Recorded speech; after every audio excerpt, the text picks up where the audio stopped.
Buzz, what determined who... How do I put a hole in this damn thing? Steve, please fix his coffee. Right. Bothering him. He doesn't want me to help him. No, why would he? He went to the moon. He doesn't need... He needs Steve helping. I'll help get your coffee cup You over. ever felt like you're helped to death? Yeah. Like, all right, I That's think all you right, can handle boy. it. Listen, that's all right, big boy.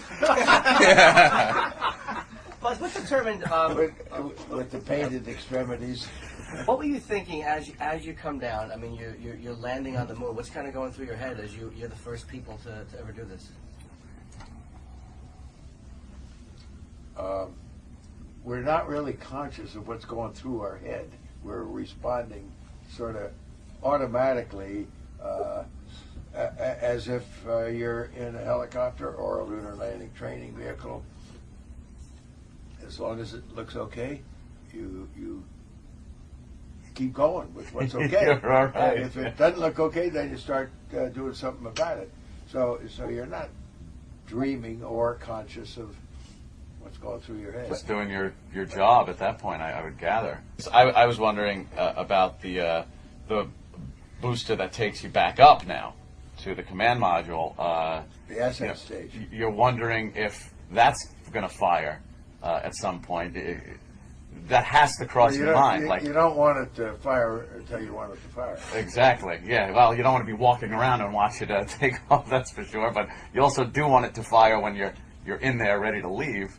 That had to cross your mind too at some point.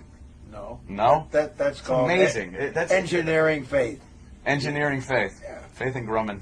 I obviously know about your love for the skeptics that suggest that. Of course, none of this ever happened. Well, I am a skeptic. I'm a skeptic of Al Gore. I think we all are in a way.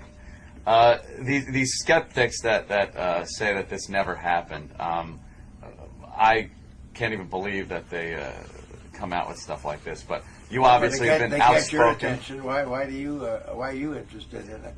Because it's controversy. That's what your shows are built on. Hey, what's wrong with this? What's wrong with that? Let's fix it right I away. can't stand those people because it's denial.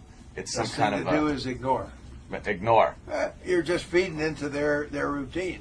Well, I kind of remember one guy you didn't quite ignore. Besides but that, that was I nice. hate to say this, but I would hate to be taken in by a bunch of crackpots and enhance their purposes by feeding into their business of calling attention to them.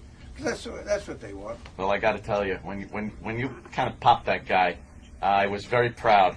That was a proud moment right there. What are you pointing us there? Oh, it's a hazardous world here. It's a hazardous world. Hey, you know what's going on in about 45 minutes? What's that? Quietly, stealthily, the moon is going to get between the sun and the earth. It's called an eclipse. Yeah. Dr. Edgar Mitchell, I think his name is, That's right. has been in the news a lot the last few days, talking about extraterrestrial and how NASA's covering it up. And NASA's being very nice about it, but they're saying, well, we disagree with them. I mean, do you know? I'm sure you do know. I mean, what's your take on it, or your little? He's getting a lot of attention. Why? What do you think, Buzz? Is there aliens out there? Are we alone? Maybe. We don't know. There is no evidence that says there exists life anywhere else in the universe. Is that probable? No. It's very, very probable that you're given the right conditions around billions and billions of suns, there's bound to be life that will generate itself just naturally, just like it did here in our solar system on the planet Earth.